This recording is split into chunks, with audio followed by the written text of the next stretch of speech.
নজর দিবি না, এই চিকনা আমার।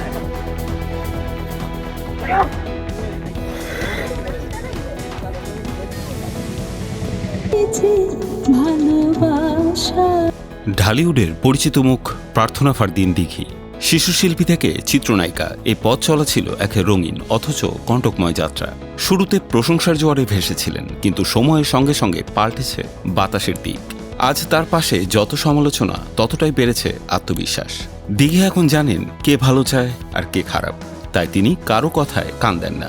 ফোকাস এখন একটাই, নিজের কাজ। কেউ নজর দিবি না, এই চিকনা আমার। নিজের উন্নতি আর দর্শকের ভালোবাসা। গত ঈদুল ফিতরে মুক্তি পেয়েছিল তার আলোচিত সিনেমা জঙ্গলি। সিয়াম আহমেদের বিপরীতে নূপুর চরিত্রে অভিনয় করে তিনি যেন নতুন করে জায়গা করে নিয়েছেন দর্শকের মনে। দিঘির নিজের ভাষায়, হলে গিয়ে দেখেছি, দর্শকরা কেঁদেছেন, কেউ আমাকে জড়িয়েও ধরেছেন। এই ভালোবাসাই আসল প্রাপ্তি। তবে এই সাফল্যের পেছনে ছিল লুকোনো অনেক কষ্ট, সমালোচনা, মানসিক চাপ, এমনকি বডি শেমিং। সবকিছুর মধ্য দিয়ে দিঘি এগিয়েছেন দৃঢ়তায়। তিনি বললেন, অসুস্থতার কারণে ওজন বেড়ে গিয়েছিল, মানুষ নানা কথা বলতো, একসময় খুব হতাশ হয়ে পড়েছিলাম, কিন্তু পরিশ্রম আর ধৈর্যেই ঘুরে দাঁড়িয়েছি। তার সবচেয়ে বড় সমালোচক তার বাবা।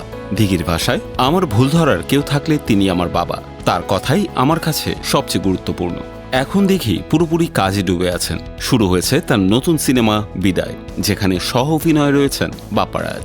গল্পটি মানবিক সম্পর্ক আর প্রত্যন্ত অঞ্চল থেকে বিদেশমুখী জীবনের বাস্তব টানাপোড়েনের প্রতিচ্ছবি। প্রযোজক শাহরিন জানালেন, আমাদের সিনেমার নায়ক হলো গল্প নিজেই। এটি পরিবার নিয়ে দেখার মতো একটি মানবিক চলচ্চিত্র। তবে দিঘি এখনই বেশ কিছু বলতে চান না। তার কথায় সবকিছু প্রযোজনা প্রতিষ্ঠানই ঘোষণা করবে।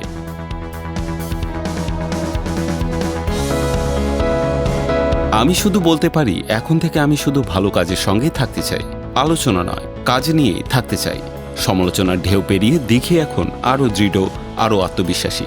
এ যেন এক নতুন দিঘি, যিনি জানেন নিজের পথ নিজেকেই তৈরি করতে হয়।